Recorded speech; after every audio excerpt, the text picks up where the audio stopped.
Welcome back with a smiling face. Links to previous episodes are given in the video description, so don't forget to like, subscribe and share the video. The Luna in the Shadows. Episode 4. Chapter 31a. Austin's POV. I can't believe she played such a trick on you. Lucas growled. Like if such a sensitive matter is something to joke about. Usually when Lucas said something against Ariana I would quickly defend her, but he was right about this one. Who made a joke about being in danger when they were actually out shopping? Apparently she'd just wanted to see how quickly I'd come to her rescue if I thought she were in danger. My fists tightened at my sides as I remembered her foolish words. Something doesn't seem right about her story. James cut in, not looking pleased about this matter either. I couldn't blame him for thinking that way. I didn't buy Ariana's story either. There was something she wasn't telling us. All I know is that I left the comfort of my bed for her and I don't even like her. Lucas mumbled. At least we're finally home and I could go back to forgetting about her existence. Yes, home. To Lucy. She was in the middle of telling me something when I had heard Ariana was in danger. Like a fool I had left her there without hearing her out or letting her finish. A string of curses left my mouth. I was even more pissed off now at the game Ariana had played. I had left Lucy there for absolutely nothing. That fact had me restless the whole trip back. At least I was back home now and could finally ask her what she had wanted to tell me. I knew something was wrong the moment I stepped into the palace. My wolf was beyond restless, but for some reason I couldn't put a finger on what was wrong. I tried to remain calm, but even my wolf was losing his cool. The look my brothers gave to me told me that even they sensed my edginess. My body froze as my mind finally wrapped itself around what had me so uneasy. Lucy's scent was no longer strong. In fact, it was very faint, which meant she wasn't here. My wolf started to pace within me, wanting to know where she was, his thoughts mirroring that of my own feelings. Where was Lucy? I rushed inside impatiently, desperate to find my family to get to the bottom of this. Someone must know where she went. My temper flared. Why would they let her go anywhere without accompanying her? I continued to race inside, my eyes scanning my surroundings and following their scents. I didn't have to look far as Maya along with my parents stood right before my eyes. I stiffened at the broken looks on each of their faces. A chill tingled down my spine, figuring out that something must have happened and it definitely concerned Lucy. Where is she? I demanded, my voice sounding weird to my own ear. My parents exchanged hesitant looks with each other, neither one of them speaking a word, almost as if they were afraid to tell me. Why were they all quiet? I turned to Maya, unable to hide the desperation from my voice this time. Where is she? I repeated. Maya shook her head at me, tears trickling down her cheeks. She's gone. Gone? What was that supposed to mean? For Maya to look this upset, things had to be pretty bad. It meant Lucy hadn't just went on some trip. No, she had to have went somewhere very far. My wolf paced once more at that thought. I felt him trying to rise, fighting to be set free. What do you mean by that? I asked, taking a step closer, searching my sister's face. She left Austin, for good. She snapped. And she's not coming back. I staggered back at her words. No. That wasn't possible. She couldn't. She wouldn't. Panic filled me as my eyes scanned my surroundings, This had to be some kind of sick joke. My mind refused to come to terms with Lucy leaving, but I couldn't deny the broken looks on each member of my family's faces, nor could I deny the fact that her scent was definitely faint and she wasn't anywhere to be seen. Why? I stuttered. Maya narrowed her eyes at me, the look of disappointment on her face making me wince. You know why? She accused. My heart clenched at her words, nothing compared to the pain I felt there, in fact not even the feeling of having a knife put straight through my heart, over and over again could compete with the pain I felt now.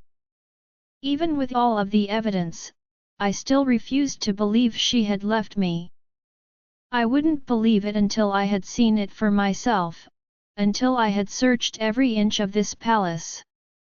I raced up the stairs, ignoring the calls of my brothers, and pushed the room door open with so much force that it slammed against the wall.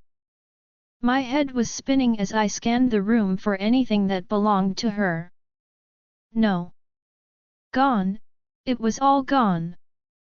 If I have to see you with her one more time, Austin, I swear to God I'll leave this place and you'll never see me again. Lucy's words rocked my brain as I fought to keep my composure, fought to not lose what was left of my sanity. How could she have left me so easily, without so much as a goodbye? Was it that easy for her to let go of me, when the thought of losing her alone sent me into a frenzy? How could she have done this so easily? How? It hurt. I was angry, hurt, distraught. Panic was making me lose and my heart wouldn't stop throbbing, feeling like it might explode any second now if I didn't see Lucy anytime soon. If I didn't know in what state she was, if I didn't know whether she was happy or whether she was safe. Everything within me was spinning out of control now that Lucy wasn't here. She had left me and took my whole heart with her. Not just my heart. She took my whole life along with her. Clarity struck me harder than anything ever did in my entire life. It was her. God. It was her. It was Lucy. Lucy was my mate. Lucy was my mate. Lucy, not Ariana. Lucy. Lucy.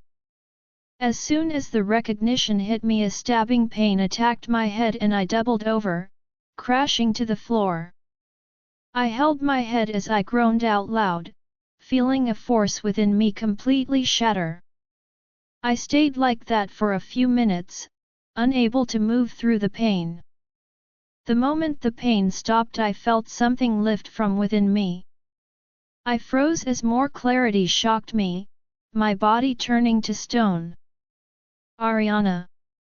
I felt nothing, nothing at all for her. All of the feelings had just magically disappeared, like if all this time she had never meant a single thing to me, as if all of the feelings was never even there in the first place. I stiffened. What? Eric's POV. As I made my way inside the receptionist's area, I noticed the way the patients and nurses ducked their heads in fear. One of the spies I'd hired to track Lucy's every move had reported that she visited this doctor recently, and I was more than curious to find out why. I totally disregarded the head receptionist and stormed into the doctor's office. I spotted him looking through some documents on his desk. He looked up from the files and froze as soon as his eyes fell upon me. Alpha Eric. He greeted me hesitantly. It was usually easy to tell whether my presence intimidated someone, and he was most definitely afraid. What can I do for you today? Tell me why Princess Lucy came to visit you. I ordered, not bothering to waste any time on letting him know about my intentions. All the blood drained from his face at my words. He immediately looked away, his hands trembling as he picked up some files from the desk. You know I'm not at liberty to discuss any of my patients, he started. I gripped his collar roughly and pulled him onto the table, not giving him a chance to continue the rest of that sentence. Don't make me force it out of you, doctor. I threatened, glaring at him. His eyes widened and he raised his hands in surrender.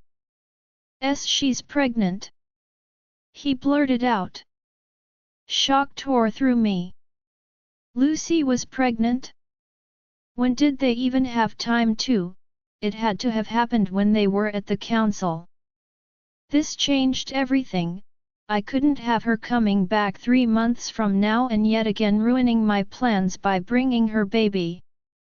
I had no choice but to kill her now. I mind-linked Zagan. Bring her back to my territory. It was a good thing I had him tracking Lucy since she'd left Jeremy's residence.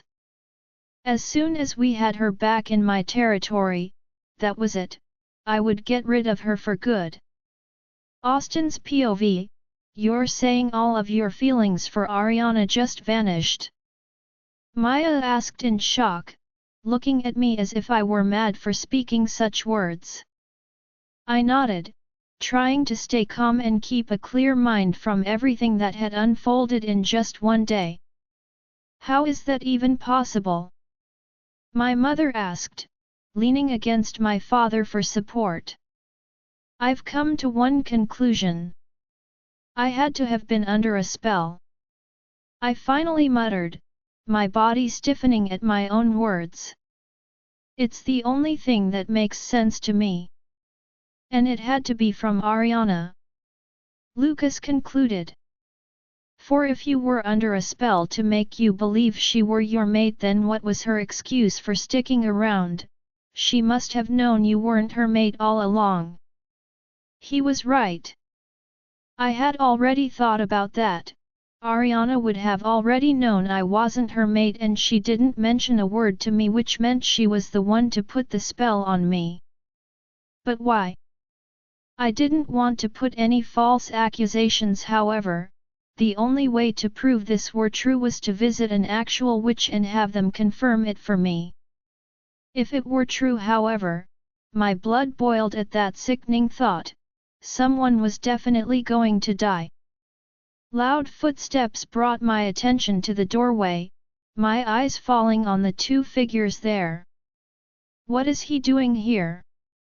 I asked as James entered with Valerio, the young boy who had asked to join my pack after giving me information that Lucy was Alpha Richard's son.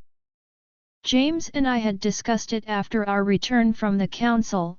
Valerio was to join his pack instead, and the boy was happy with that decision, so we had stuck with it. Now they looked like they had important information to give to me. I knew that look from James all too well, and I was impatient to find out what they had for me. My brother waited for the boy to speak, but just like our last encounter, he was afraid to say anything, especially after studying my rage. Valerio isn't just a werewolf, he's a hybrid. He explained. His mother is a witch. I took a step closer to the boy at my brother's words. If this were indeed true, then he could give to me the confirmation I needed to hear. I sensed a spell on you the first time we'd met, but I didn't say anything because I wasn't sure. My witch senses aren't that strong yet. I didn't want to point it out unless I was positive. The boy finally willed himself to say, looking everywhere but at me. I peered at the boy without actually seeing him, his words clawing at me and ripping me apart. Fire raced through my veins and fueled my anger at the clarity his words brought forward. It was confirmed. I was under a spell?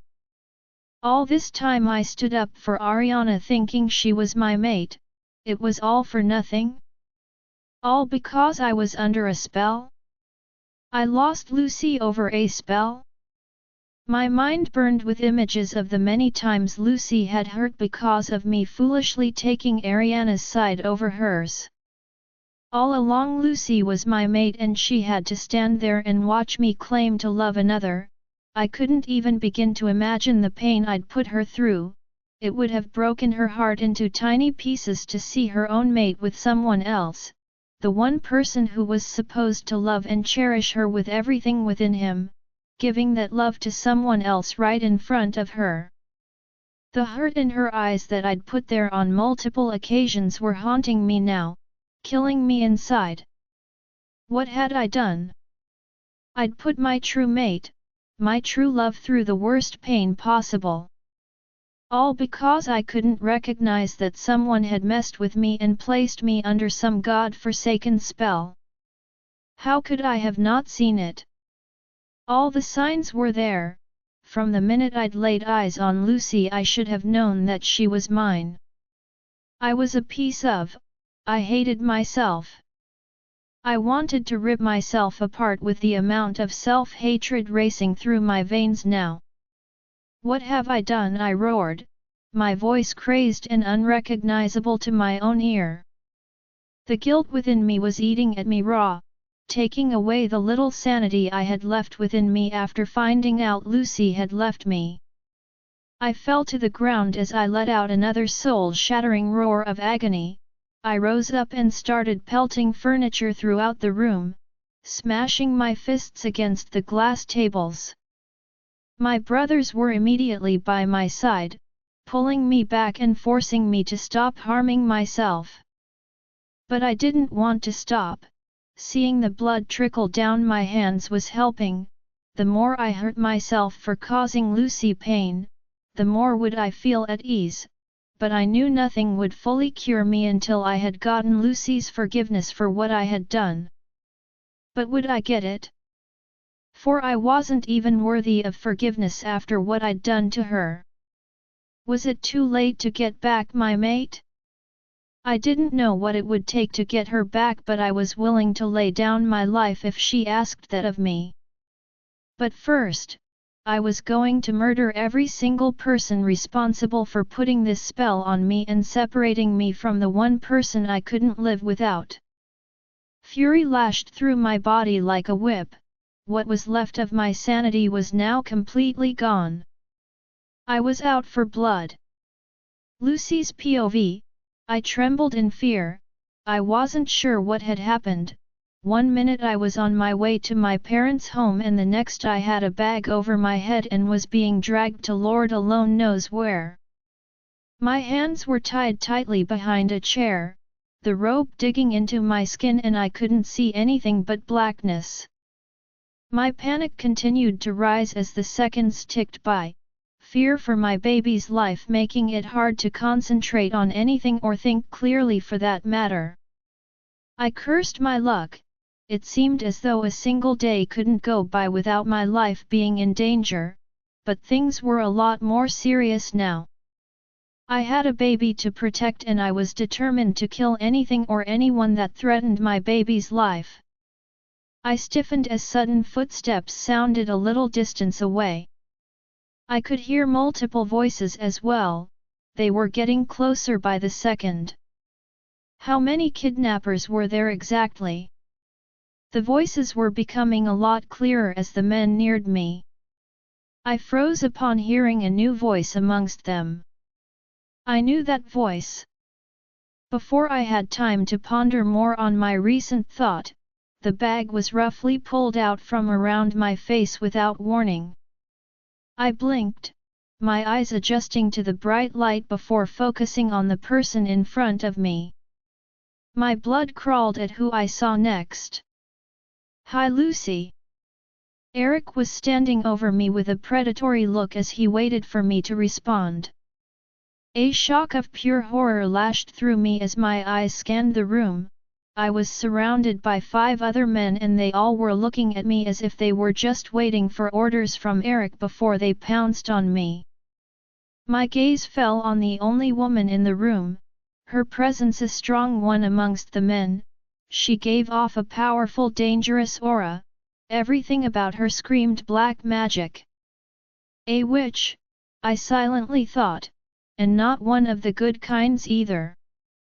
"What do you want from me?" I asked, trying to calm my racing heart as I turned my attention back to Eric. He smiled and took a seat opposite me. Your death? I gasped, staring at him completely terror-struck. Why? I asked, my hands shaking. What have I ever done to you?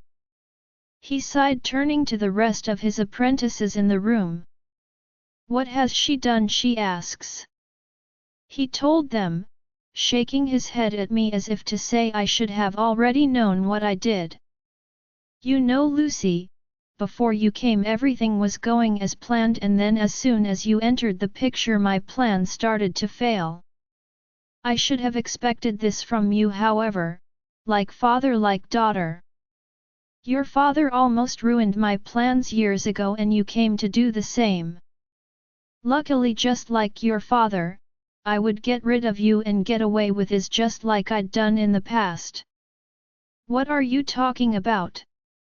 I demanded, his words not making any sense to me. He chuckled. Should I tell her? He asked the witch. She smiled, licking her dark lips. I think you should. My plan has always been to overthrow Jeremy, then Austin took over the pack and my plans changed to overthrowing Austin instead.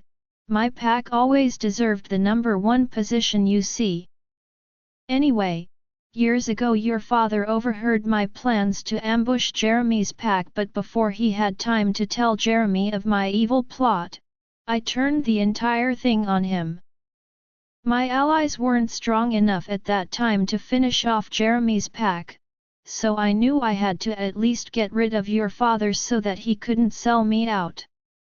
Some of the members of your father's pack had already agreed to join forces with me, and thus I had them attack Jeremy and put all of the blame on Richard. A brilliant plan, don't you think? It doesn't matter what you think actually, for it did work. I separated good friends in a matter of seconds, and it was honestly one of the best days of my life till date. You sick, but wait, there is more. He cut me off with a wave of his finger. I needed someone close to Austin, someone who could spy on his every move, someone he would listen to. Someone he thought he couldn't live without, and who else would that be but his mate? I put 2 and 2 together. I had a young daughter who could possibly bring the alpha to his knees. The problem was that she wasn't his mate and he wouldn't look her way for even a second. That's where this powerful lady comes in. He continued, motioning for the woman to step forward. This is Marianne Leslie, one of the most powerful witches I know. She created a spell so powerful that Austin never doubted Ariana was his mate for even a split second, until you entered the picture, that is. Now why do you think that is, Lucy? He asked. When I refused to answer, he continued to tell his story, answering his own question. Because his true mate is none other than you. Shock tore through me, my body paralyzed by his words. It all made sense now, the way I always drowned in Austin's eyes, the way his touch always ignited a fire deep within me. It explained why the more I had of him the more I wanted, as though he were a drug that I was crazily addicted to, a drug I needed every single day of my life in order to survive. But it was more than that, much more than that, for I knew that even without the mating bond I would have loved Austin with all my heart. I just knew that the love I had for him ran way deeper than that, so deep, like I was destined to be with him, like I was made just for him. I had my suspicions from the moment you arrived, for Austin had already been drifting away from Ariana. My suspicions were confirmed, however, when he almost killed Zagan for merely touching you. It's such a shame that both of you were so clueless and couldn't even recognize the mating bond right there in front of you. I knew how insecure you were about Ariana, could tell by your body language whenever she was around, and so I told her what she had to tell you to make you leave, and guess what? It worked. You're a disgusting person," I shouted, thrashing against the chair as I tried to break free. I wanted to murder this man for everything he put all the people I cared about through. Because of him I was separated from my parents. Because of him my family lost their closest friends and were forced to join the council. Because of him Austin didn't recognize me as his own mate. We were all in this big mess because of this monster and his greed for power. If you think so now, what would you think after you've heard the rest? For I had a spy following your every move, and I paid your doctor a little visit only to find out that you're pregnant with Austin's baby. It's a pity. I was going to let you go as long as you left the palace and never returned, but after I found out you were pregnant I knew I had to get rid of you for good." My blood crawled at his words. How sick could one person be? He finally rose up from the chair with a wicked smile. I wanted more than anything to wipe that smile off his face. It felt good to actually tell someone my story after all of these years. He said, taking a step closer to me. "It's a pity though that you wouldn't live to tell the story to anyone else." A loud noise outside the room caught his attention and he stepped back from me to stare at the doorway. "Father!" Ariana shouted, rushing through the door. Her hair was in a mess and her eyes were wide with terror. "What's wrong?" "The spell," she gasped out.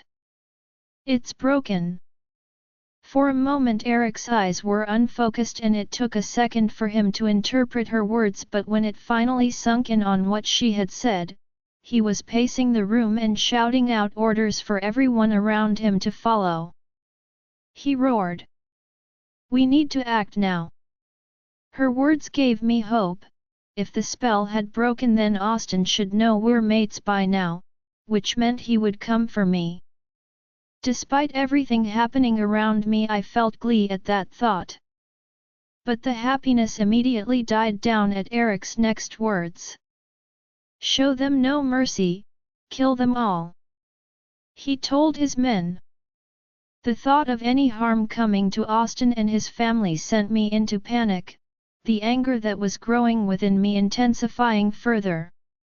"You'll never overthrow Austin, he's too powerful, his pack would destroy yours in a second," I shouted, my words echoing throughout the room.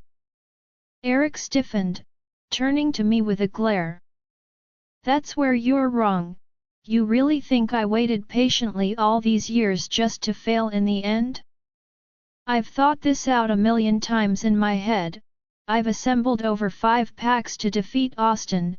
In fact, all who's held something against him in the past have teamed up with me to bring him down."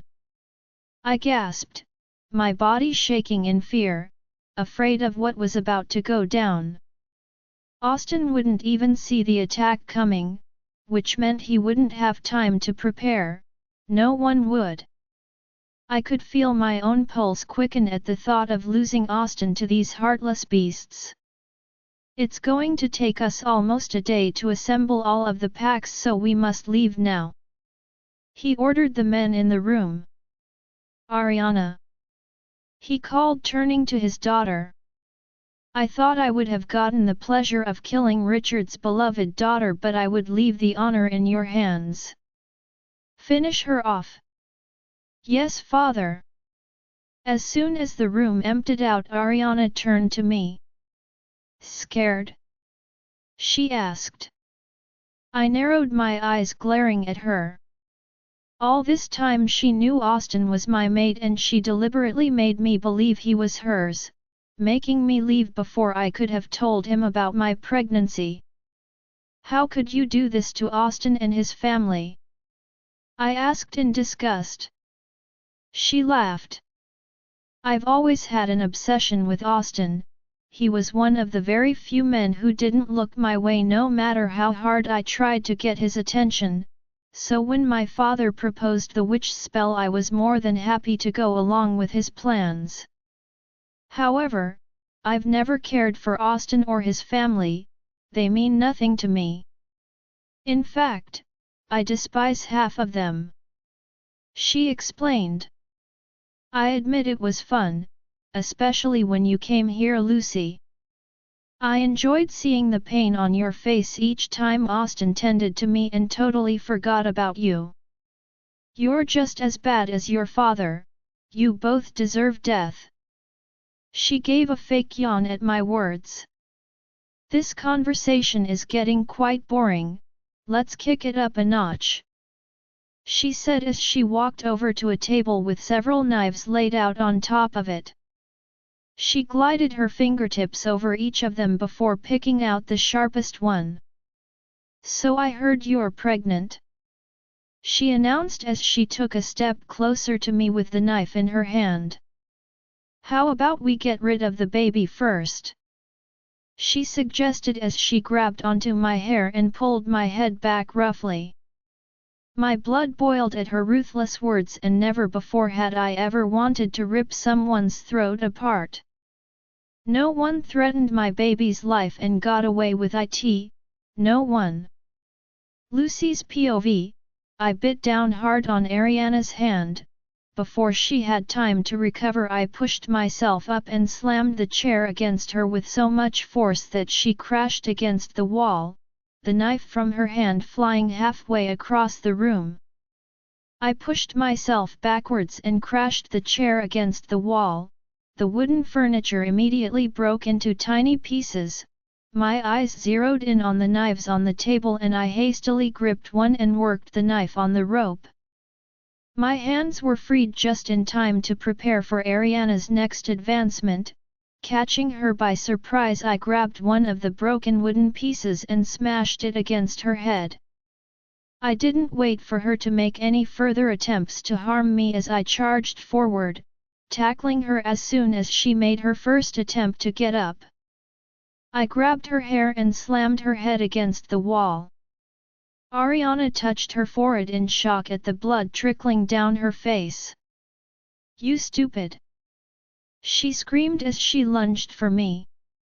I dodged her attack, my outstretched foot tripping her as she fell to the ground flat on her face. She stayed there for a few seconds unmoving, and when I thought she had given up, the sly grabbed my foot, totally surprising me. She pulled hard, causing me to lose my balance. Totally shocking me, she slammed her fist against my stomach and I dropped to the ground in pain. My eyes widened as I clutched my belly in fear of any harm coming to my baby. Anger stirred in my veins, my blood boiling as I turned to Ariana, giving her a death glare. A strong force was growing within me and I could feel my wolf's anger as she clawed at me to break free. She wanted to rip apart Ariana and I was going to let her. She tried to hurt my baby and she was going to suffer for it. I let out an angry cry that echoed throughout the room as I felt myself shift. Ariana followed right after, shifting into a reddish-brown wolf. My wolf watched her with angry, alert eyes, as if examining her movements, waiting for her first strike. Ariana's wolf growled and leaped forward. Before she could even touch us, my wolf's teeth came down hard on her foreleg, biting and pulling aggressively at it. The sound of bones cracking traveled throughout the room. The wolf cried out and dropped to the floor in pain. My wolf stood tall, waiting, giving her a chance to get up and fight. After a few seconds she was on her feet again, this time limping as she growled violently at us. Within seconds bodies were slamming against each other, teeth sinking into flesh and claws slashing against fur and flesh as we violently fought. After a few minutes of constantly going at it, both wolves stepped aside to catch their breaths, breathing heavily. Finally, as if my wolf was saying "That's it," Enough playing! She let out a loud menacing growl and leaped into the air, taking Ariana's wolf down with her. They both crashed into the wall, the bricks crumbling to the floor as she took her straight out into the open. Without giving her a chance to recover from the fall, my wolf pinned her down with so much power and force that she couldn't even move an inch. My wolf's teeth immediately sank down deep into the wolf's neck at the exact same time her claws dug deep into her belly, not stopping until a ripping motion sounded throughout the forest. The wolf's desperate cries were like music to our ear. She had determined her own fate the moment she tried to harm my baby, and this was the punishment she deserved. The wolf's cries continued to echo throughout the quiet forest as my wolf persisted to bite and rip her apart. It was only when the wolf was motionless beneath her did she stop with her merciless attack. I released a satisfied sigh within me, one felt by my wolf as well. Ariana had inflicted so much pain upon me, and finally I had gotten my revenge, and it felt pretty good. All the pain and suffering she had put me through every god time I had to see her with Austin, all the pain she had me go through while making me think all this time that she was the one he wanted, that she was his mate. Finally, I had gotten my revenge, not just for me but for both Austin and I. The feeling was quickly replaced by panic and fear as I suddenly remembered the battle wasn't finished yet. Wasn't even close to it. Austin, his family, his pack, they were all in danger and needed to be warned. I came to the conclusion, however, that even if I got there in time to let them know of Eric's horrible plan, it still wouldn't be enough. For Austin wouldn't have time to assemble help from other packs. I searched my mind, desperate to find some way to save them, some way to help. And then it dawned on me, my brothers. They were the only ones I could think of to help in a situation like this. I've seen them fight before, they were extremely powerful and were trained for situations such as this. From everything I've learned off the council and the lives they'd lived there, they would be of great help and could be just what Austin and his pack needed to defeat Eric and ruin his devious plans. But there was also the prosecutor and that disgusting vampire. We had barely escaped from them before, and here I was going right back within their grasps. But it was a risk I was willing to take, for the sake of Austin and the people he cared about, the people we cared about. As soon as I'd made up my mind, my wolf started in the direction of the council. She dashed through the woods, leaping over fallen trees and making her own path through the forest. The wind lashed against her fur with the speed in which she moved, desperate to get to our destination as fast as possible. She understood the gravity of the situation just as much as I did. Our vision blurred as the thought of losing Austin crossed my mind, but I quickly pushed it out just as quickly as it had entered. I had to keep a positive mindset. I would reach my brothers in time and we would help save the packs, as I was sure James' pack would also be involved in the fight. My wolf continued to race through the woods, our thoughts aligned, for we both wanted the same thing, to save the people we loved. Maya, Lucas, James, their parents, the packs and Austin. I still couldn't believe the fact that we were mates or that he was under a spell, all this time we wasted where we could have been together. And now, I wasn't even sure if I would ever see him again, for I didn't know whether or not I would make it back in time, didn't even know if I would be able to get out of the council this time. These thoughts only encouraged my wolf to move faster, her jumps and leaps even bigger than before. We needed to protect them, couldn't let Eric's plans prosper. He already destroyed my family, I couldn't let him destroy another. After everything that disgusting, greedy did to us, he had to suffer, and I was going to make sure that he did. I didn't know how long we were running for, but I felt a sense of relief as I neared the bridge that connected the land to the council's island. My wolf crouched down and threw her head back before letting out a loud howl that pierced through the forest, shaking the trees around us. A howl so powerful that any wolf within miles would be able to hear it. And I just knew, that my brothers would come. They would come. Even if they had to rip apart the council to do so, they would.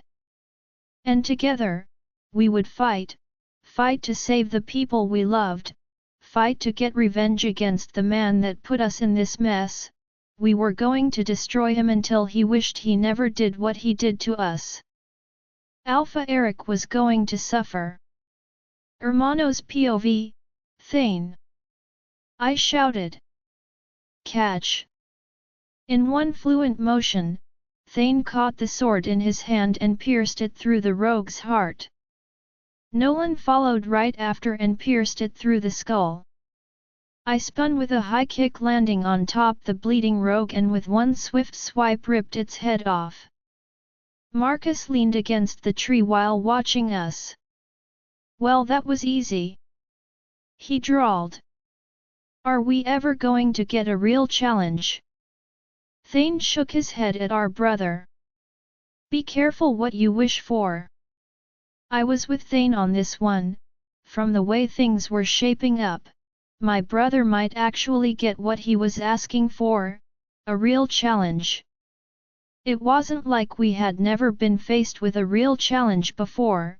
We were hit with many dangerous battles in the past, but as of recently things had calmed down in the battlefield, only for problems to escalate in our family lives. Lutheus throwed a water bottle my way. Thanks, I mumbled before taking a big gulp. You guys ready? Thane asked as he took a quick look at our surroundings. I don't think we should be out here too long. I nodded. Let's go home, I told my brothers while lighting the body on fire. Our trip back to the council didn't take long. This, I was grateful for. Ever since the entire incident with Lucy, my brothers and I haven't gotten any proper rest. Vincent had tried to make our lives a living hell, especially after he'd tried proving that we helped Lucy and Austin to escape and had failed miserably due to the fact that he didn't have any solid proof to support his claims. He couldn't accept the fact that we had gotten away without any punishments when instead he had gotten punished from the prosecutor for disobeying his direct order. What's going on here? Nolan asked suddenly. His question raised my alertness and I quickly forgot about my thoughts. I followed his gaze. It seemed as though the entire castle was experiencing some sort of makeover. It looked like they were preparing for an event. Which was insane. No one had told us anything about any upcoming events. We're about to find out, I told him as I spotted our father leaned up against one of the doorways. His face was grim and his eyes shadowed with worry and concern. He met my gaze and started to move in our direction. What's happening? I asked him, scanning all of the decorations and chairs coming in from all directions. The marriage arrangements between Eden and Hunter is taking place, he explained. The prosecutor just left, taking Vincent along with him in order to have the final discussion with Hunter. It wouldn't be long before the engagement happens and right after the wedding is set to take place. I stiffened, so did all of my brothers. Father, you can't possibly be allowing this wedding to take place, I demanded, his words striking a nerve. He sighed, staring off into the distance. It's not in my hands, son. Eden belongs to the council. It's a sacrifice that must be made. I wish I knew how to get her out of it. Believe me, I haven't slept the past few days thinking of ways to stop this wedding, but every idea I've come up with so far seems to have a bad ending for all of us. It pains me to say it, but there isn't a way out of this." He was staring out the window at something when his eyes softened. I followed his gaze. Eden was out there laughing and spinning with one of the villagers' little girl child. My heart broke at the image. She was so pure and innocent, to be given to someone as ruthless and deadly as Hunter. From the happy look on her face, I was sure father hadn't broken the news to her as yet. We all had once thought it would be a very long time before we had to give her away. In fact, this was the last thing either one of us expected to have thrown at us this soon. It was the last thing either one of us thought that we would have to worry about, but I knew why it was rushed. The prosecutor wasn't taking any chances. He understood what it meant by Eden and James being mates. He also knew the power James and his family had. If James really wanted to, he could wreak havoc upon the council. Silence fell amongst us as we all just continued to stare at my sister. Our minds got lost in ways to possibly help her. Lost in the anger and frustration building up inside of us with how helpless we felt in this situation. "I think you should get some training done today," my father finally said, breaking the silence amongst us. He was looking at us without actually seeing any of us, and I understood why. We all felt it. If Eden was given away to Hunter, none of us will ever be happy knowing how unhappy she was. It didn't help that James was her true mate. Giving her away to Hunter would be like killing her slowly, killing us as well in return. It wasn't something I'd ever hoped to see happen to any one of my sisters. It was sad that Isabella would also share the same faith. For once, I was happy that Lucy wasn't caught up in this mess. It was the only good thing that came out from her separating from us. She didn't have to be tied down to the council like we were, and that was a blessing on its own. "I can't believe this," Thane grumbled as we neared the training court outside the castle's walls. We needed to let some of the steam off before we did something all of us regretted. Like murdering Hunter in his sleep. It wouldn't be easy, not with the power he held, and none of us would be ready to deal with the consequences of our actions either. I understood now what my father had meant when he said he'd thought about all of the ways to get Eden out of this marriage, but none of them had a good ending for all of us. No matter what direction we turned, there was danger all around us. I felt like we were surrounded and all of the darkness was closing in on us. A sigh escaped my lips as I took in the training area. Luckily for us, it was empty today as most of the warriors were still out on individual assignments. Like always, we were the first to finish each task. It was one of the reasons why the council favored us over the others. Another reason why Vincent gave us a hard time. We were often given the chance to escape punishment because of the speed in which we did things. We had learned to do it the hard way and were still learning. I picked up some of the swords laying on the ground and threw them for my brothers to catch. One by one, they grabbed onto the weapons and faced each other. "Think of it as Hunter's head," Marcus commented as he poked the sword outwards. Thane's eyes darkened as he charged forward with his sword and knocked Marcus's sword out of his hand with the power of his strike. We all watched as the sword made contact with the wall, giving of a loud bang. Marcus chuckled, staring at his broken sword on the ground. "I see, that definitely helped." My head snapped up, my gaze connecting with my brother's as a loud howl broke our concentration. My sword dropped from my hand in shock. It took me a moment to recover before my brain could finally remember how to speak again. Lucy. I whispered. What's she doing here? Lutheus asked the question that we were all thinking. Does it matter? She's clearly crying out for our help. Thane shouted, his face in distress. Thane's right, let's go.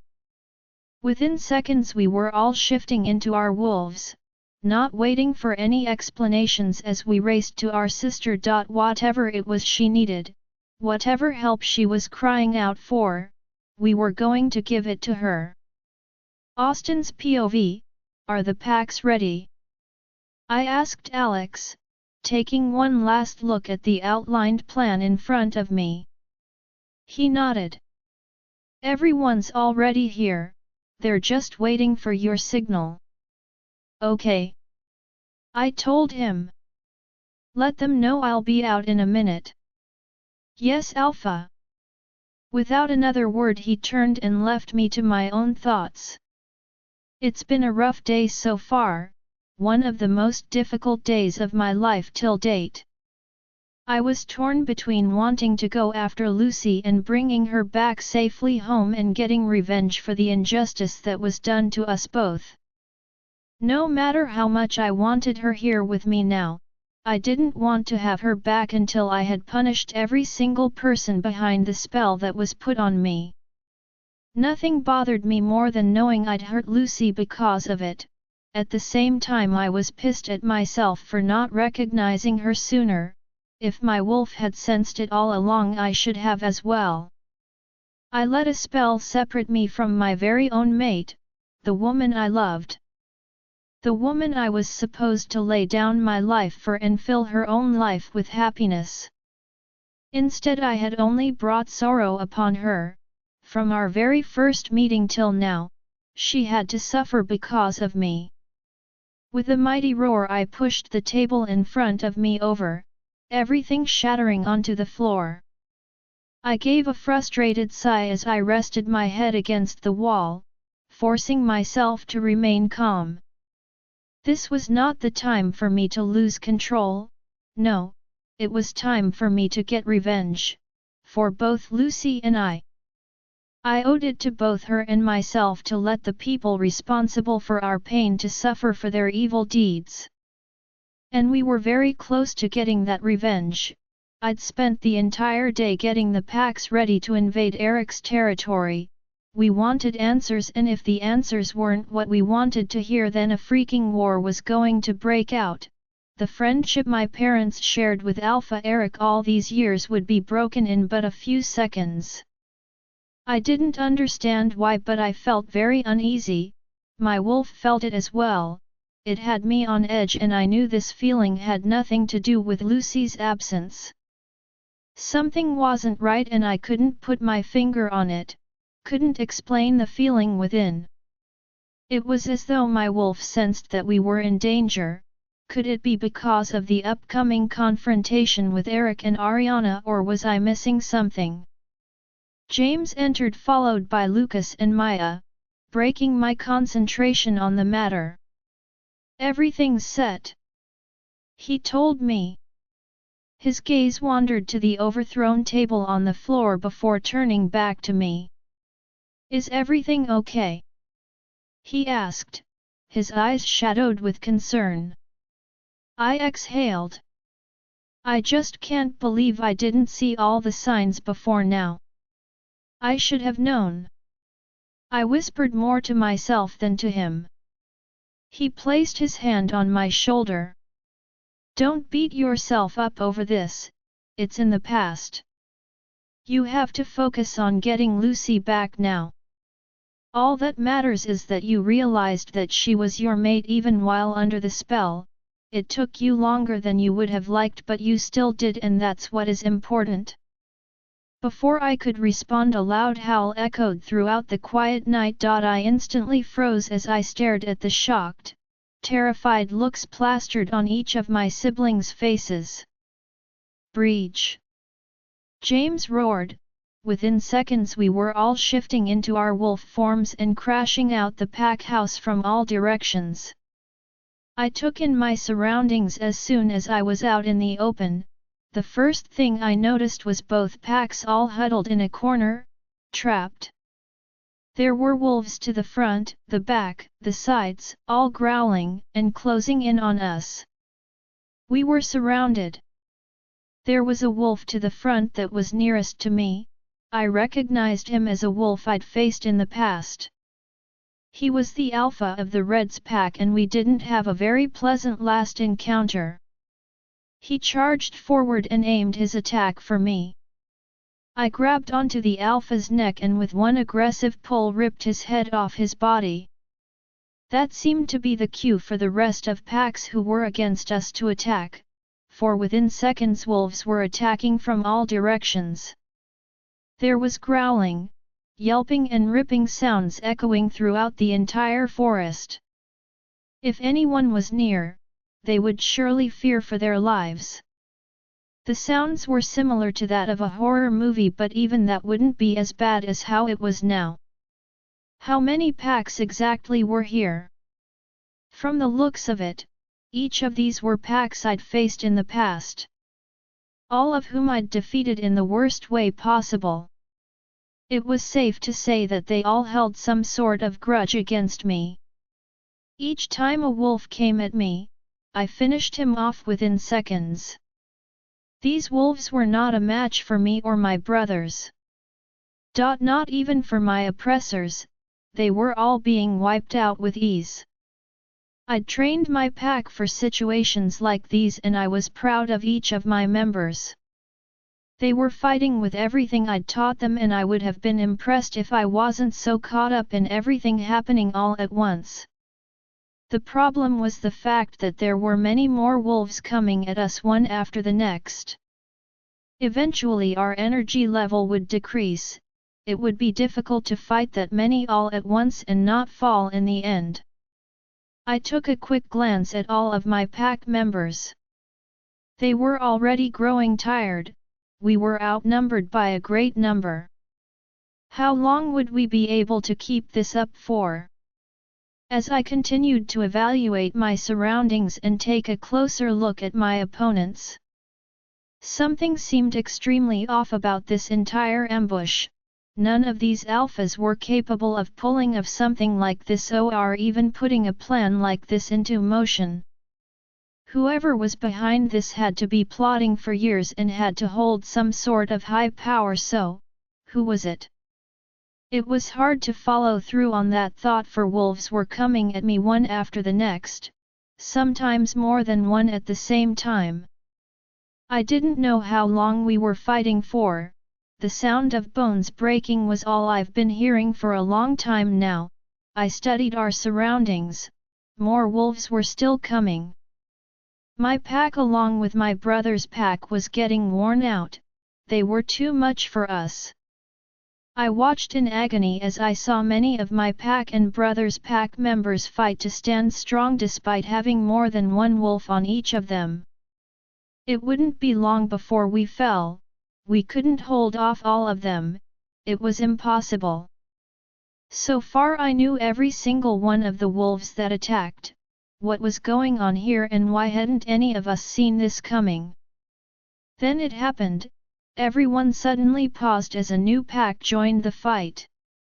I froze, for I recognized that pack instantly without even seeing their alpha. Eric's pack. Eric stepped forward in his human form, surrounded by his entire pack who were in their wolf forms as his protection against me. So he was the whole mastermind behind this. Was this his plan all along? To get Ariana to use that spell on me so that she would be so close to me that she would be able to find out all of the packs that held grudges against me, and then bring them all together to attack? How could I have been so stupid? I've been defending the enemy for years now, thinking they were on my side when all along they've been plotting my own pack's destruction. I was breathing hard as I glared at Eric and his pack, my wolf out for blood. Eric turned his gaze directly towards me and offered me an unapologetic smile.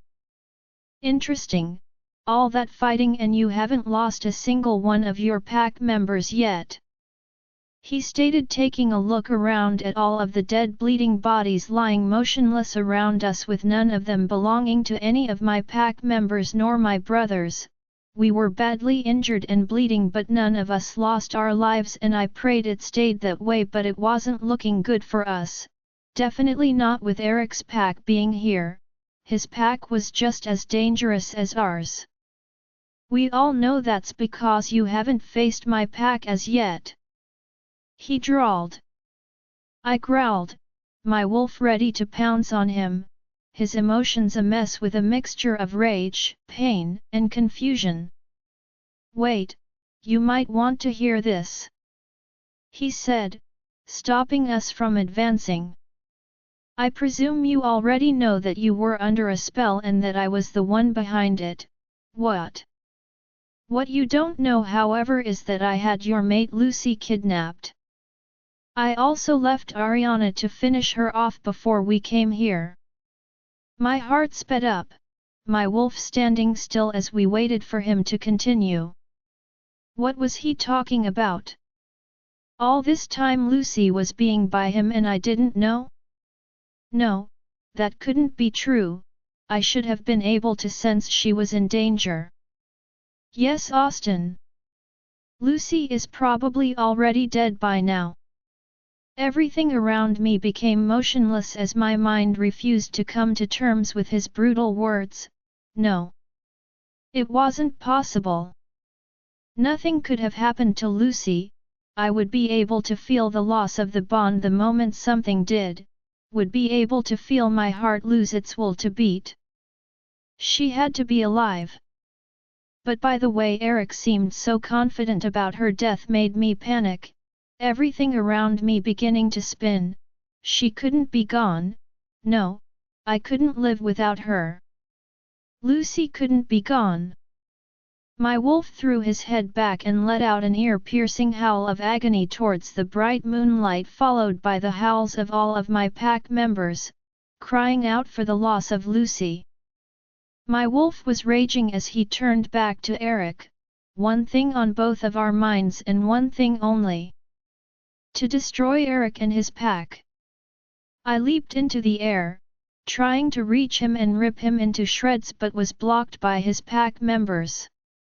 They all pounced on me the same time, preventing me from going forward. I'd have to go through every single one of them before I could reach him, but I didn't care. I would kill them all even if I had to do it with my last dying breath. Lucy's POV. I was becoming more anxious by each second that went by. After I'd explained to my brothers what was going down, they were more than happy to help me, a bit shocked at first but still happy to help. In fact, Hermano's exact words were, "We're more than ready to rip Eric and his pack apart," followed by Marcus's "hell yeah," and the rest of my brothers' nod of agreement. They seemed just as determined as I were to finally get rid of Eric and his evil minions. I couldn't blame them. They were in trouble now only because of that, and I couldn't wait to see him pay for making all of us suffer. We had been racing through the forest for hours now, our wolves pacing through the narrow pathways, leaping over fallen trees and running as fast as we could. I was becoming restless, for the trip back to Austin seemed to be taking forever, and it was slowly killing me inside, not knowing in what state he or everyone else was in. And then we heard it, a powerful howl followed by multiple howls of agony. I stopped running in shock, my blood crawling in fear of what those howls meant. Oh no! Were we already too late? Did someone I care about already die? I couldn't move, fear clamping down on me and making everything around me turn motionless. My brother's wolf gently nudged me, telling me that we had to keep going, that we couldn't stop now.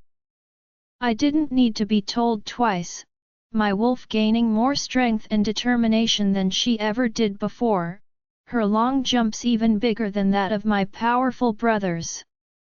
We were racing to those we loved, racing to save them, racing to see them once more and keep them safe from those who wanted to harm them.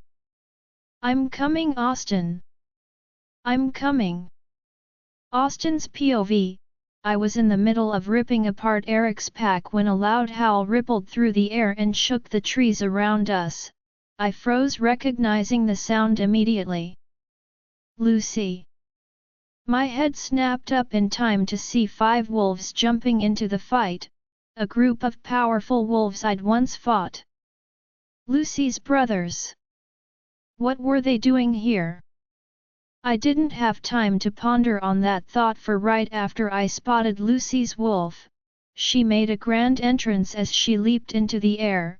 Her beauty, like always, shone brightly, power radiating out from her in great waves as she landed right in the middle of Eric's pack, followed by each of her brothers on all different sides of her. My mate. My love, the woman of my dreams, my everything. She was alive. The relief I felt at that fact made me the happiest man alive. She was alive. Lucy was alive. And she came to save us. She came back to save my pack and I, even after everything I'd done to her, even after the way I'd treated her. The fact that she did blew my mind. She was an amazing woman indeed. No one could compare. I didn't deserve her. No one did. I could feel the relief and happiness of all of my pack members through the pack link at seeing her and her brothers. We had hope now. Things were actually going in our favor. We could all come out of this alive. I suddenly felt a bolt of energy rush through my body, the strength of my wolf increasing at having his mate alive and at his side. We were about to take Eric down. Lucy's POV. Eric was staring at my brothers and me in shock, probably shocked to see that I was still alive and breathing after leaving Ariana behind to finish me off, probably even more shocked that I'd had time to bring my brothers along with me to help bring him down and see to it that his plan was a complete failure. His eyes narrowed as he glared at us, hatred pouring out of him in great waves before he let out a roar and shifted right before our eyes into a vast reddish-brown wolf that resembled Ariana's but was just a lot bigger. He growled at us, his eyes moving from one brother to the next until they finally settled back on me. It was official. The wolf wanted me dead. Nothing new there. My brothers and I began to circle his wolf. Hermano was the first to attack, sinking his teeth into Eric's back. My brothers and I joined in right after, biting into different parts of him.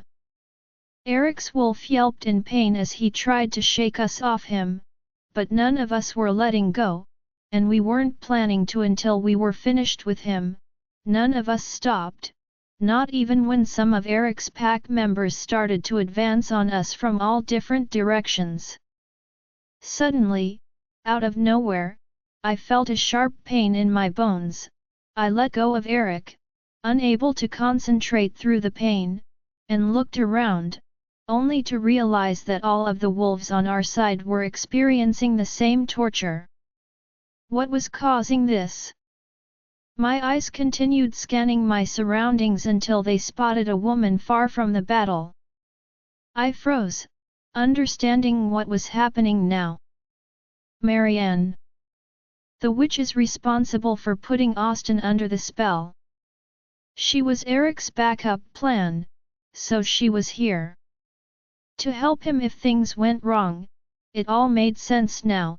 Eric honestly had thought about everything for his plans to succeed this time. Things weren't looking too good for us anymore.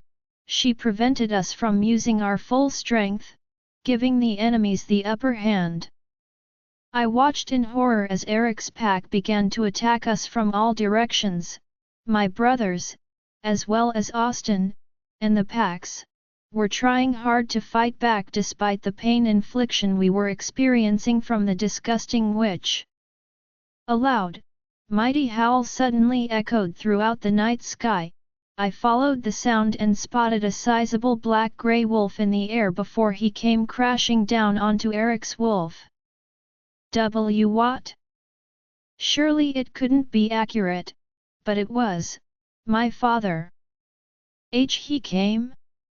A woman was on his back, and she quickly stepped down and faced Marianne. Another witch, I silently thought.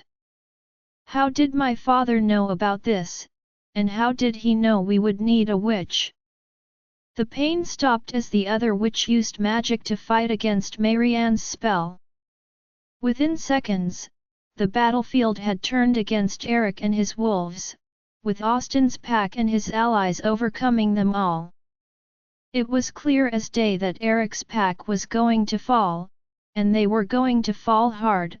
I doubt any of them would even survive with the way Austin, my brothers, and my father were blazing through them. The scene around me was hard to look at, with dead bodies and blood tainting the ground and trees everywhere. How does it feel, Eric? The witch who had arrived with my father shouted. To have your plans from all these years completely fail right before you, you know what's the worst part? You don't even know that your daughter is no longer alive. How do you think Lucy escaped? Yes, Eric, Lucy killed her. Your daughter was no match for Richard's powerful daughter, just like you are no match for Austin and his family. This is payback for murdering my daughter in cold blood. The witch screamed at Eric. Now your daughter is also dead, and you'll be joining her very soon. Her words seemed to strike a nerve in Eric, for he suddenly turned to me. His wolf had a murderous expression on his face, and before anyone had a chance to decipher his next move, he attacked me and did it at the same time. I felt excruciating pain all over my body that most likely had to be another spell from the witch. I couldn't move, I just stood there and watched as Eric launched himself at me. As I stood there, time seemed to slow down with everything around me moving in slow motion. All I could think of was my baby, my baby. Oh God, my baby! Austin's POV, time seemed to have stopped as I watched with horror and terrified eyes as Lucy was flung with a powerful, dangerous force and landed against a large tree. I looked on in shock, my body immovable as stone as she fell to the ground completely motionless, shifting back to her human form. Everyone stood utterly still for a few seconds until we all got over the shock of seeing the person we loved and cared about being thrown into the air like that, and then, within seconds, chaos was everywhere. Hermano let out a roar and attacked Eric first, followed by his father and the rest of his brothers, while James, Lucas, and Maya helped take down the witch on the opposite side. Eric's yelps and cries echoed throughout the forest as Lucy's brothers and her father began ripping him apart. All the other wolves involved in the ambush suddenly retreated at seeing their leader breathe his last breath. I eventually closed out all of the sounds around me as all I could see was Lucy bleeding and unmoving before my eyes. The sight was too much for my wolf, and it made me feel like someone had just stabbed a knife straight into my heart and was twisting it in the most painful way possible. As soon as I felt my feet being able to function again, I quickly shifted back to my human form and made my way to her side as fast as I could. Lucy, I whispered, gently moving her hair from her face.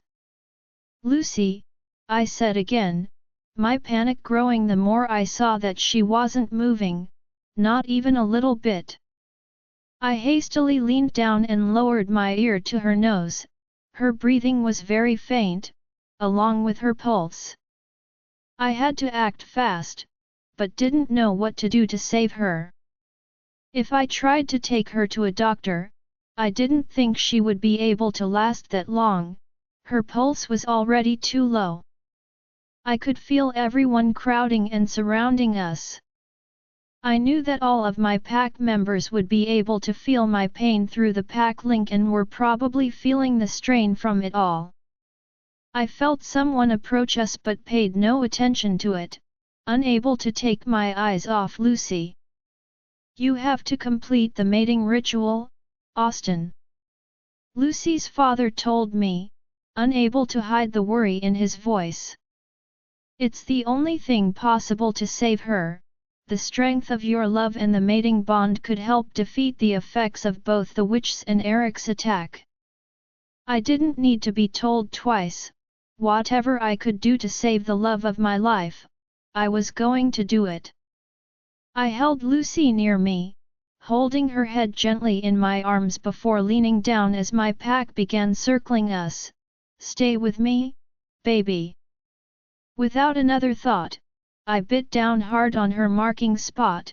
The sound of multiple howls from every one of my pack members echoed throughout the forest for acceptance of their Luna. As my blood was injected into Lucy's veins, sealing us together and fully making us one, I could feel the mating bond strengthen as our minds, heart, and soul connected and became one. Each shock of heavenly bliss was more substantial than the last, the bond filling my wolf and I with never-ending contentment and satisfaction. I would never be the same again, and I was happy of that fact, for it meant I truly belonged to Lucy now just as much as she belonged to me. I was finally joined to my other half, the piece of me required to be complete finally, and it would have felt amazing if she was awake when it was done and hadn't been unconscious and bleeding in my arms. The pounding of my heart was so loud that, for a minute, it was all I could hear as I waited for Lucy to regain consciousness. After a few minutes of waiting and nothing happening, the tension amongst us began to rise, my body turning cold with fear and anticipation. I love you. I whispered. I love you, Lucy. Please, I beg of you, please wake up for me. I felt my body turn to stone when nothing happened, the life draining out of me as I realized with horror and dread that the mating bond wasn't working. Everything around me started to spin, my own body turning against me. Why wasn't she waking up? I turned to everyone around me without actually seeing them. Why? I asked. My voice sounded alien to my own ear. Why isn't she waking up? I asked them in a broken voice. No one answered me. In fact, the entire forest was filled with dead silence, not a sound, not even from the trees around us. I turned back to my unconscious mate in my arms. Lucy, I said in a hoarse whisper, hoping that she would get up and respond to me. A cry wrenched from my soul when she remained completely still in my arms. I felt a sharp pain that traveled straight through my heart as everything I'd put her through since she'd entered my life raced through my mind, haunting my memories. I was a disgusting, pathetic excuse of a mate, of an alpha. I was nothing, nothing without Lucy. I felt my inner strength begin to falter. I didn't know how much longer I could hold onto my sanity. I was losing my mind. The longer Lucy stayed unconscious in my arms, the more I lost a bit of myself. I threw my head back and let out a loud roar. The agony that rushed through my veins completely replaced the flow of blood there. I couldn't live no more, not when Lucy wasn't by my side. I felt dead inside. I would never be able to live past all the guilt. I needed Lucy more than I needed anything in my life. I wished I'd known this before I completely made a mess out of my life. Lucy, I cried as I my face against her neck. I'm so sorry, baby. I'm so sorry for everything I did to you. I hate myself. I hate myself for what I did to you. I didn't know. I swear to God I didn't know, baby, and I know it's not an excuse, but God, I didn't know. I'm so sorry. So sorry. The more I let out, the more angrier I felt. Angry with myself for everything I'd done. Angry that I was so blind all along. I should have been able to see all of the signs, they were all there and yet I'd chosen to ignore it. What did I do? I froze as I felt her stir in my arms. I hastily pulled back and watched her while I held my breath. Her eyes slowly drifted open. She looked around at her surroundings before her eyes settled on me, and as if suddenly remembering something, her hands immediately flew to her stomach almost protectively. The look of horror in her eyes had my entire body going into a state of worry. Something was wrong. Was she in pain there? My baby! She cried out, her voice echoing throughout the forest. I stopped breathing, Lucy's words leaving me completely dumbstruck. Baby? Lucy was pregnant? With my baby? And I didn't know? How? I felt all the blood drain from my face. Austin! She screamed.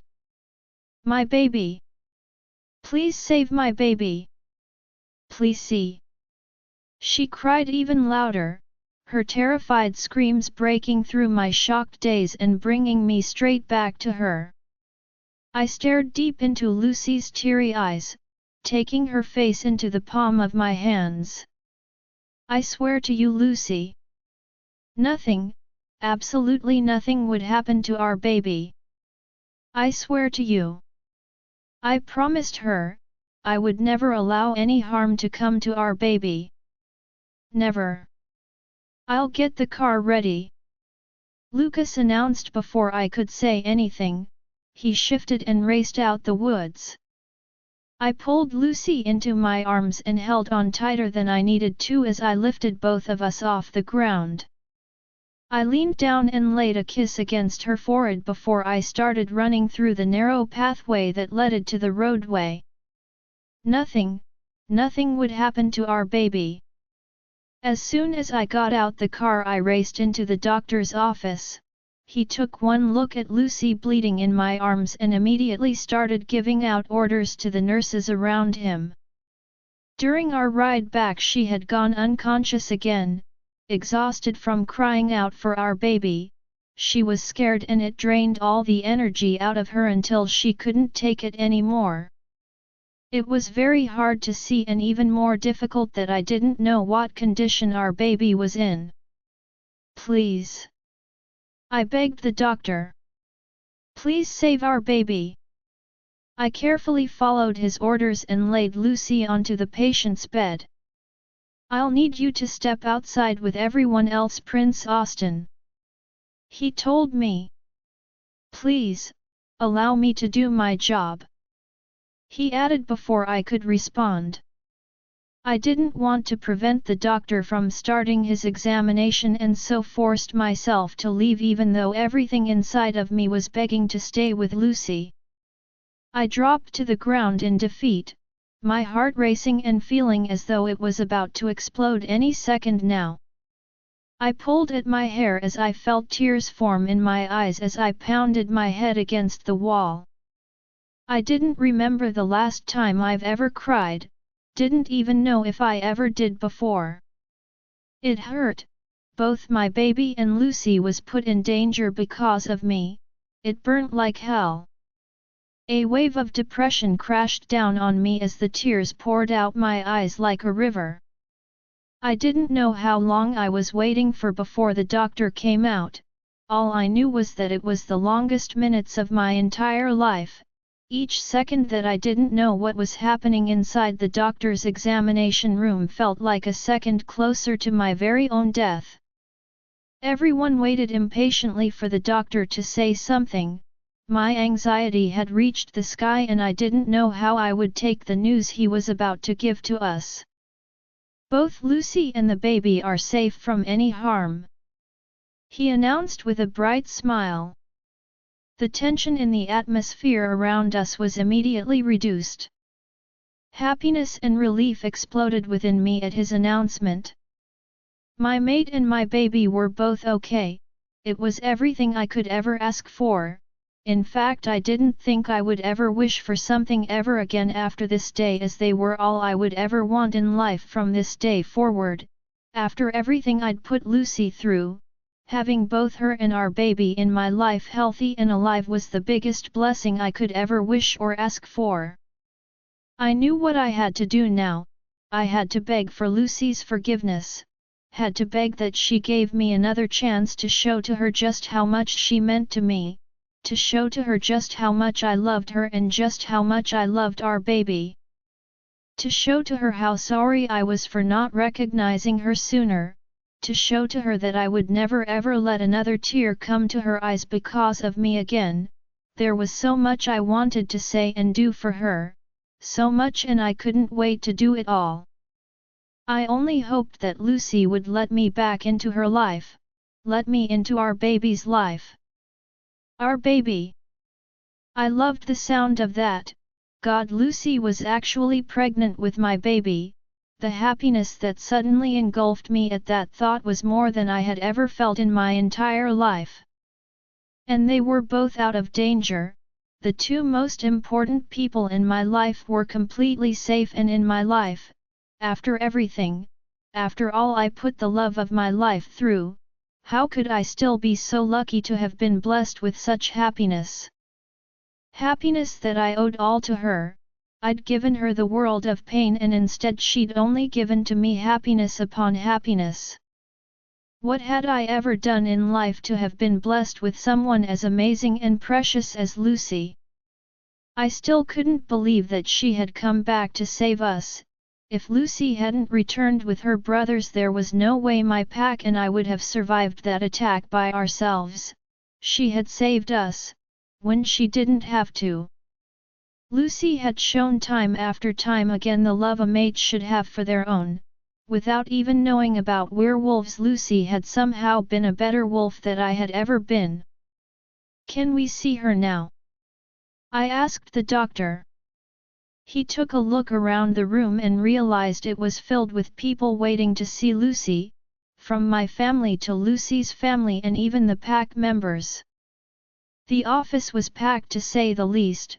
In fact, there were more outside. "All of you can't at the same time, but immediate family can see her first, then the rest could see her in turns," he answered, motioning for me to follow him. "She's already awake," and I explained to her that the baby is out of harm's way just to make sure she didn't go into a shock again. I nodded, but before I could step forward, her father placed his hand on my shoulder. "Please, let me talk to my daughter first," he told me with pleading eyes. I took a deep breath and nodded. The desperation in his eyes was enough to persuade me. Whatever he had to say to Lucy, it had to be important. Lucy's POV. I had almost lost my baby. It was the only thing on my mind right now. My precious baby was almost killed even before I could have met him or her. I clutched my stomach before rubbing it gently. "My baby, my sweet sweet baby. If I had lost you, a part of me would have went with you. Thank you for staying strong for Mummy. Thank you, my little angel," I whispered. I was deep in my thoughts when I felt the presence of someone in the room. I looked up with surprised eyes to see that it was my father. I didn't know why, but tears immediately began to form in my eyes as I openly stared at him. "Why?" I asked him in a broken voice. "Why did you give me up, and why did you act like I meant nothing to you only to show up to help when I needed you the most? Why?" I demanded from him. My father's entire face softened at my words. In fact, he looked like I had broken through some sort of barrier and like he was finally ready to spill the whole truth. His eyes watered and he finally was looking at me in the way a father would look at the daughter he loved and cared about, the daughter he couldn't live without. "I've always loved you, Lucy. From the moment I first laid eyes on you, you were my baby girl. I never wanted to give you up, then why did you? I cut him off in pain. I hadn't even seen my baby's face yet and already I knew I would never be able to give him or her up. So then how could he have done that to me and claimed that he loved me? How? I'll tell you the whole truth. From beginning to end, I'll tell you it all. It's time that you knew, Lucy. It's time that they all knew. What? What was he talking about?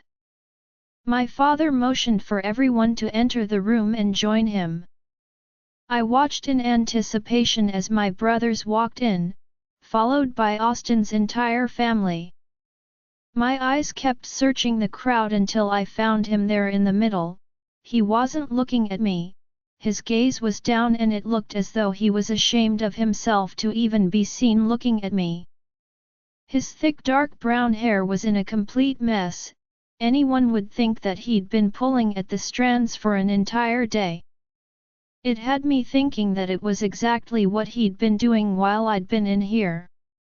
I wasn't sure how I felt about that. Now I knew that the only reason he'd treated me the way that he did was because of the spell. But still, he should have known. He should have known I was his, and even if he couldn't tell, he should have never treated me the way that he did. But at the same time, he was my mate. He was the one I wouldn't be able to live without. He was mine, we were made for each other and I couldn't imagine my life without him in it.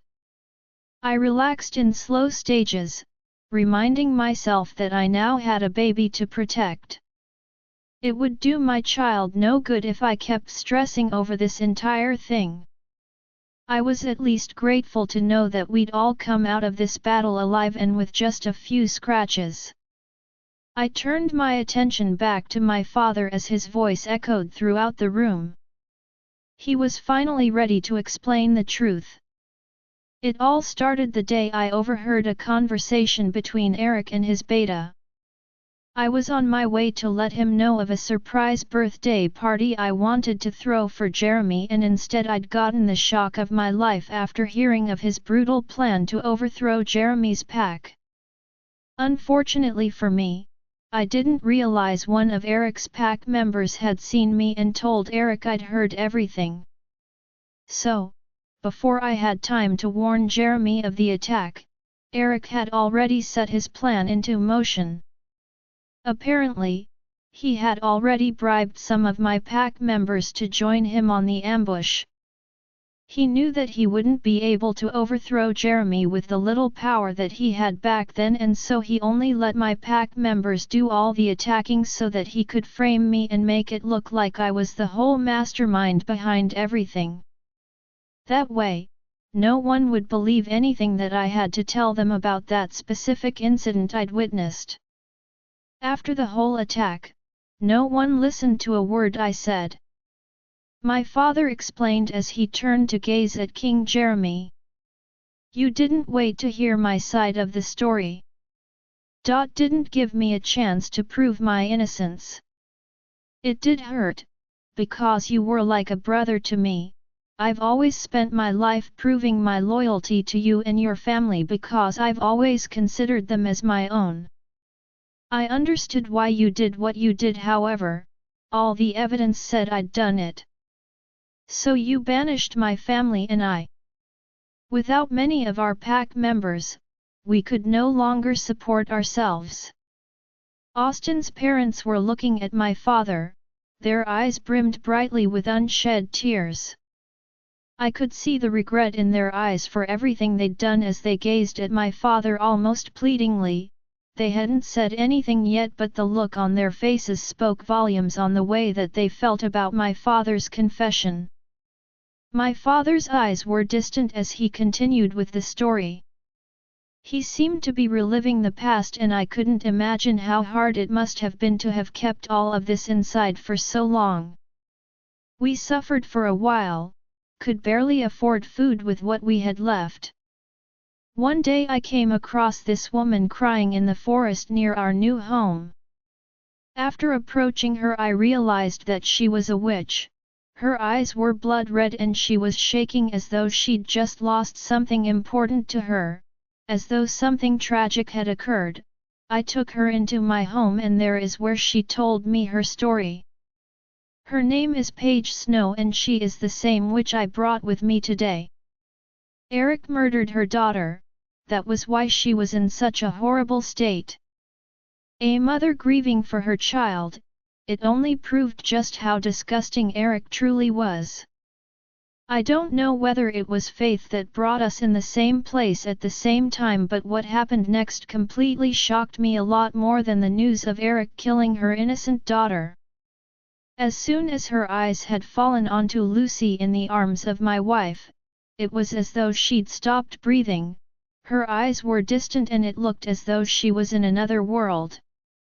She had seen a great vision that involved Lucy.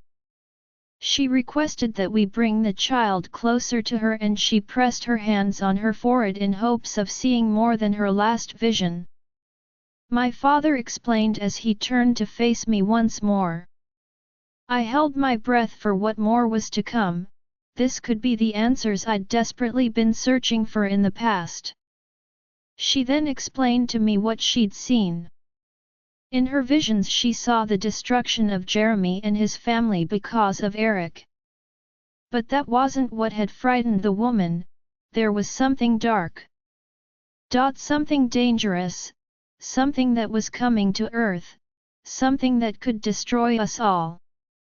You're probably wondering what this has to do with Lucy. In her visions she saw a couple, a chosen couple. This couple was the first of many couples to be chosen in order to save us all from the destruction that's coming for us. Lucy and Austin happened to be the couple she'd seen in her visions, the first couple chosen to save us all. She's a powerful witch and she'd seen plenty by just touching Lucy once. She was the one who explained to me everything I had to do in order to get Austin and Lucy together. The first step, which was the most difficult, was to give Lucy up. I was completely stunned, in fact everyone's faces had gone completely still. I never wanted to give you up, Lucy. It took me a long while before I could agree, it also took a lot of convincing. I realized that if I didn't do as she said, Jeremy's family could lose everything they had and sooner or later if you weren't ever reunited with Austin we would all be in danger.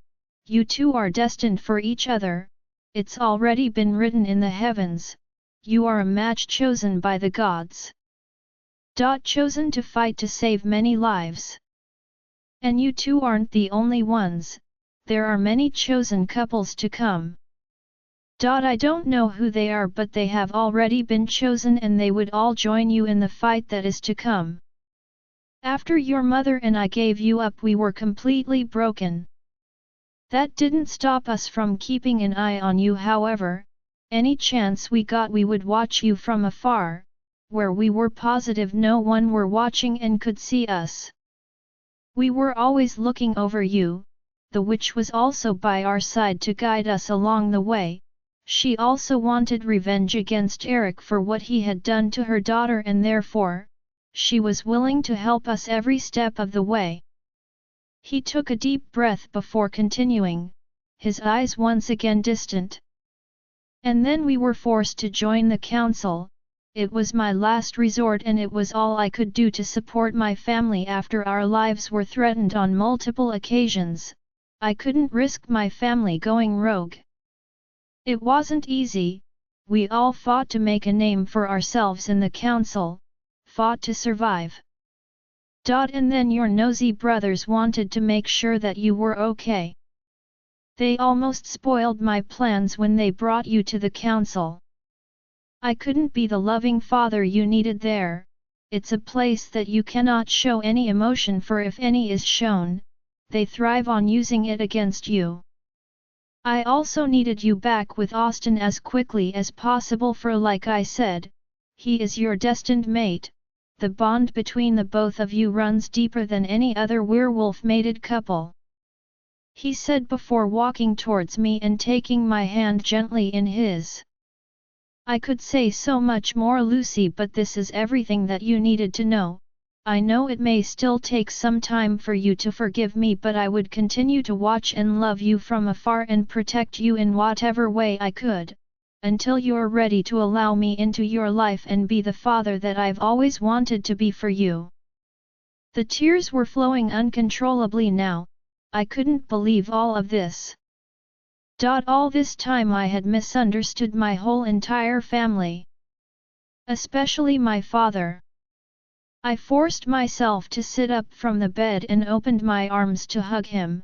His eyes widened in shock before a smile brightened his face and he gently held me against him. "It feels good to finally be able to hold my daughter." "Thank you for giving this to me, Lucy. You've always been a loving child that I would always be proud of." Before I knew it, apologies were swinging left, right and center between my family and Austin's. I looked around the room searching for one specific person. My brows scrunched together in confusion. Where did Austin go? Epilogue. Austin's POV. I gathered my entire pack as well as my entire family to watch. I wanted everyone to be a witness to what I was about to say. Today happened to be the day that Lucy was being discharged from the doctor's office, and I planned on telling her everything I had been dying to since the day I'd found out that she was my true mate and not Ariana. It was still hard to wrap my mind around the fact that I'd almost lost her and our baby. Even harder to believe that such a great blessing was given to me by someone I'd hurt so much. The sound of a vehicle approaching managed to bring me out of my thoughts. A flash of long black hair was the first thing I saw before my mate's strong intoxicating scent hit me. Her bright blue eyes scanned her surroundings and I somehow knew that she was looking for me. As soon as she found me, her eyes did that thing that I loved so much. I loved that I always brought about such a reaction in her. I loved everything about this woman, and for that reason I didn't wait a second more. I dropped myself onto the ground before her and bowed my head in front of her. The entire crowd had gotten quiet at my actions as everyone waited with held breaths to hear what I was about to say. "I know what I did to you is unforgivable. It's something I'm willing to spend the rest of my life making up for. I don't deserve you, Lucy. I never did, but yet you've proven your love and loyalty to me on multiple occasions despite all the pain I've put you through. I couldn't have asked for a more perfect mate. You're everything and more I've ever wished for in my other half. I only wish I were a better mate to you in return. I bow before you today in front of everyone as witnesses to me pledging my love and loyalty to you. I promise to love, cherish, and worship the ground you walk on for the rest of my life. I don't want your forgiveness, not yet. I want to work for your forgiveness, even if it means working for it for the rest of my life. I want to put a smile on your face every God day. I want to be your support and strength. I want to be everything you've ever wanted in a partner. I want to be someone you're proud to call your mate. I want to be the man of your dreams. I want to be the perfect father to our baby and make irreplaceable, precious memories with both of you as a family. I want to see the way our baby loves and worships you just like I will be doing for the rest of my life. I want to experience everything with you, Lucy, everything couples experience together. I want that with you. You're the only woman for me, the only woman I'll die for, and I'm so sorry it took me this long to realize that." Her silence at my confession prompted me to finally lift my head and gaze at her with tear-filled eyes. "It will haunt me for the rest of my life to know what I did to you, to know that I've brought tears to your beautiful eyes more than once, but please know and believe this when I tell this to you. I love you, Lucy, I love you with everything in me, I love you more than I've ever loved anyone in this lifetime, and I'll continue to love you for the rest of my life if you give me one more chance to do so. Please give me that chance, to prove to you just how much you mean to me. To prove to you that you're the only woman for me, the only woman I want. The only woman capable of bringing me to my knees. I begged her. I didn't know what to expect, especially since she hadn't responded to anything I'd just said. Will you give that chance to me, my precious mate? Lucy's eyes brimmed brightly with unshed tears as she gazed down at me. Slowly, at the exact same time her first tear was shed. She nodded her head. I felt the love pouring out of her in great waves. I could feel all of her emotions through the mating bond. She was hesitant after all of the pain I'd put her through, but at the same time all the love she had for me overpowered everything else and shone brighter than the sun. The happiness she felt fed my very own happiness, and I couldn't stop myself as I lifted myself off the ground and took her into my arms, holding her closer than I'd ever held onto anyone before. I knew it would take time for Lucy to fully heal from everything I'd done to her, but for now I was just grateful that she was willing to give me this chance. This woman was my everything, and soon enough our family will be complete when we welcomed our beautiful baby.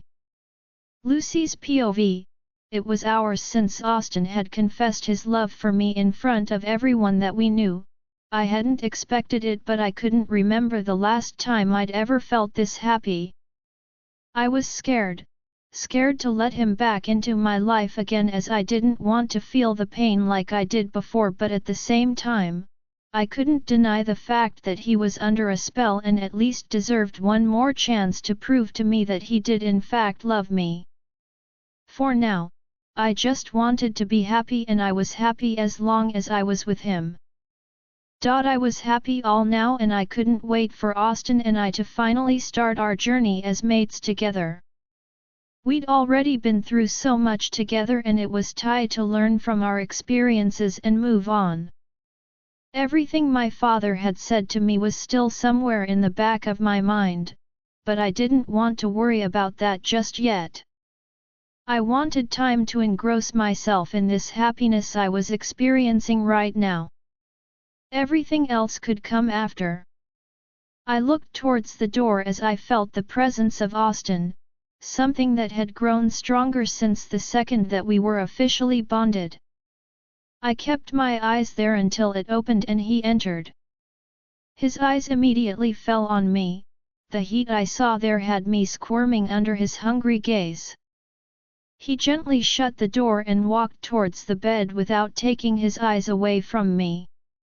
He leaned down onto the bed with his hands pressed on the mattress on both sides of me, trapping me with his stare. What are you doing? I asked quietly, trying to keep my composure.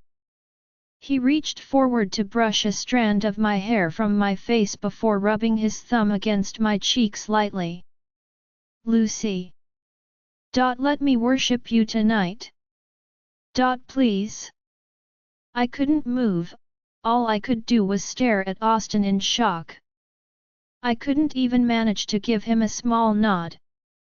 Austin picked me up from the bed gently into his arms and carried me into the bathroom with him.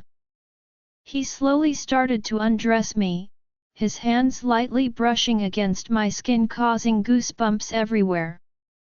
When I was finally before him, he took me into his arms once again, placing me under the shower with him.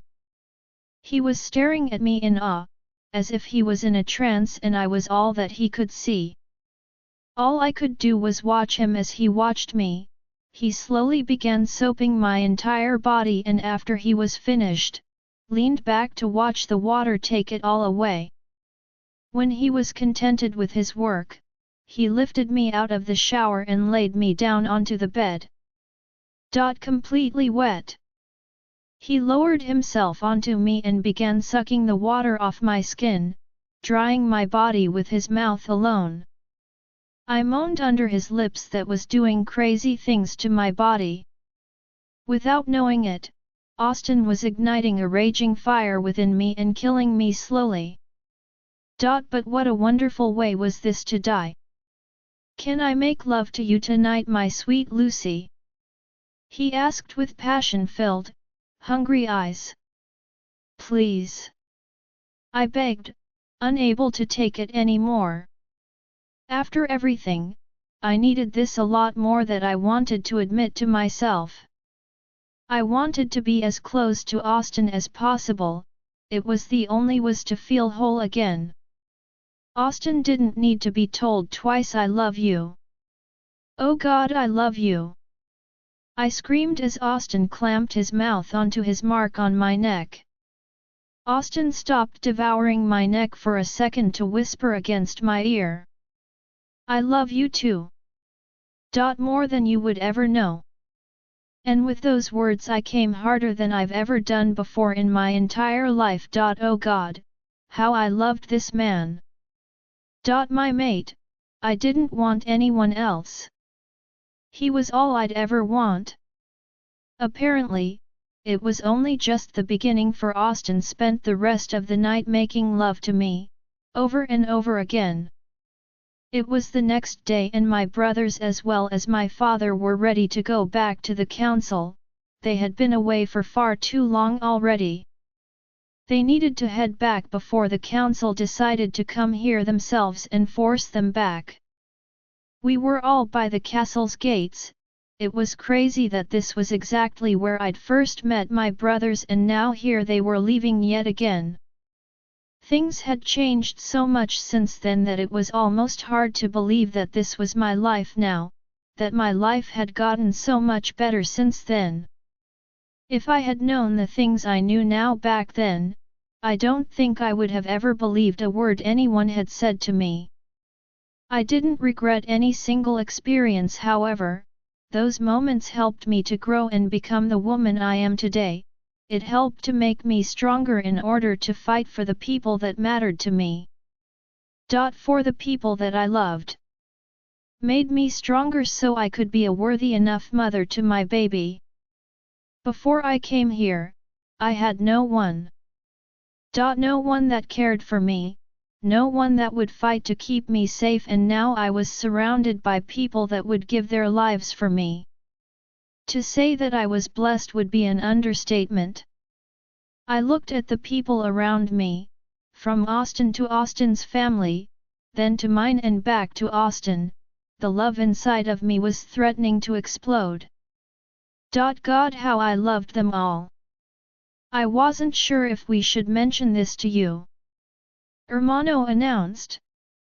By the tone of his voice everyone shut their mouths to let him finish. I could tell that he was hesitant to say anything, and by the way all of my brothers stiffened, it was surely something none of them were happy about. The wedding between Eden and Hunter has been finalized. In fact, arrangements are already being made for the engagement ceremony. He finally continued. Everyone froze. The tension in the air suddenly rose despite being calm just a few minutes ago. No. That couldn't happen. They couldn't do that to my sister. Couldn't do that to James. Oh my God. James. I hadn't even realized he had left upon hearing the news.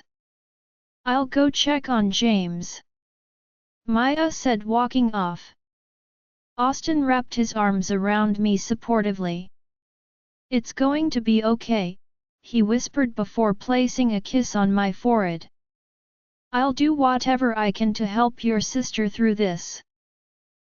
This is my promise to you.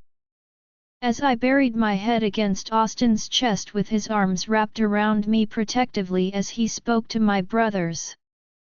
I could feel the strength within me grow, and immediately I just knew that as long as Austin was by my side, I could face anything. As long as we had each other, we would be okay. For I loved Austin and he loved me, and that was all that mattered. We would get through this together and we would fight to save those we loved. Book 2. Mate of the Forbidden Alpha. Synopsis. Say you're mine, tell me you're mine, not his. James growled possessively against my ear. I gasped as he pushed a finger into my wet folds. I can't. I managed to gasp out. I'll have you eaten. If I have to destroy the entire council to have you, I will. Alpha Prince James Lance Vinci always knew that the day his mate entered his life it would turn completely upside down, with her being the one woman he planned on worshipping till his last breath. What he never expected was that she wouldn't belong to him, that she would belong to the Black Council and was already promised to another Alpha.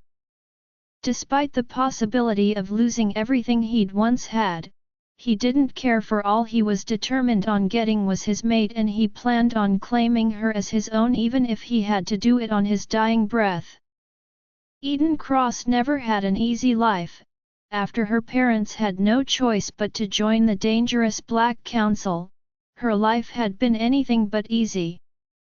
She always knew that she belonged to the council and that she would have to marry the man that they chose for her. As such, she never wished to meet her mate, but fate had other things in store for her, for she did meet him, and he just happened to be one of the most powerful alphas that ever walked the earth. Join our Facebook and WhatsApp group for more updates, link is given in description. Rest audiobook will be continued in next episode.